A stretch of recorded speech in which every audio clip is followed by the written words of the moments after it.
In this video, I'm going to run through the 3 biggest mistakes I see people make with hip rehab.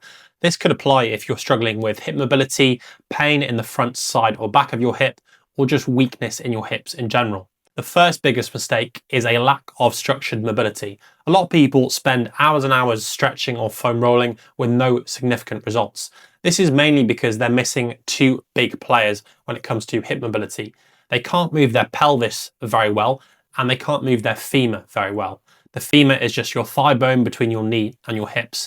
If we can get the pelvis moving well over the femur, and then the femur moving well inside the pelvis, this can free up a lot of space and actually provide you with long-term changes to range of motion, which is going to give you more permanent changes to your movement and improve your performance. 3 simple exercises I've got here that I was using with this client. Number 1 is just a leg tracing exercise. So you're lying on your back, and all this client is doing here is just drawing out movement up their leg. So it looks a bit weird, and they're just lying on the back, bringing the opposite leg up the other side of that leg. And they're just tracing out a movement that they find comfortable. So we're coming up into a bit of hip flexion. They're just going as high and as deep as they're comfortable, and then they're just going back down. This just helps your body explore a few different ranges of movements, gets the femur moving, and just loosens up a lot of space at both sides of the hip. You can run through, I think we did 1 to 2 sets of anywhere from 10 to 12 reps. This is quite a nice warm-up. Then we went into this drill, which is a side lying knee to knee. So this is focusing on getting the pelvis moving well. So you're going to lie down on your side, your feet are going to go flat on the wall. They're going to be super glued to the wall. Your body is coming away from the wall. Your feet don't move. Imagine you've got super glue on the bottom of those.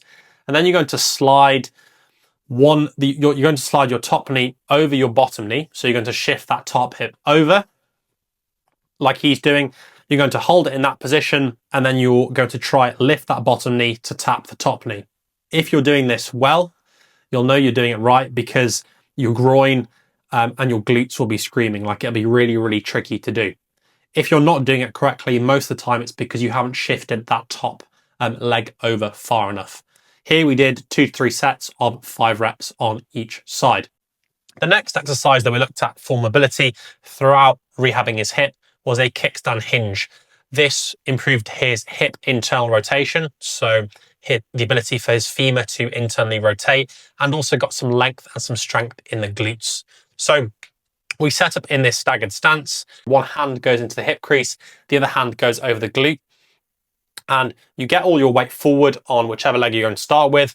Little knee bend, your back foot goes down for support, and then you hinge while keeping your weight forward. So your glutes go back towards the opposite wall, and then you keep your weight over that front leg. You only go as low as you can maintain a neutral spine, and you should be feeling all the sensation, all the stretch in that glute as you get lower and lower.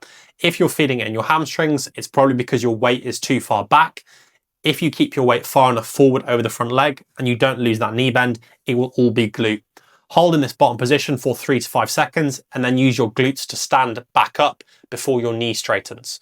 We ran through 3 sets of 5 to 8 reps on each side.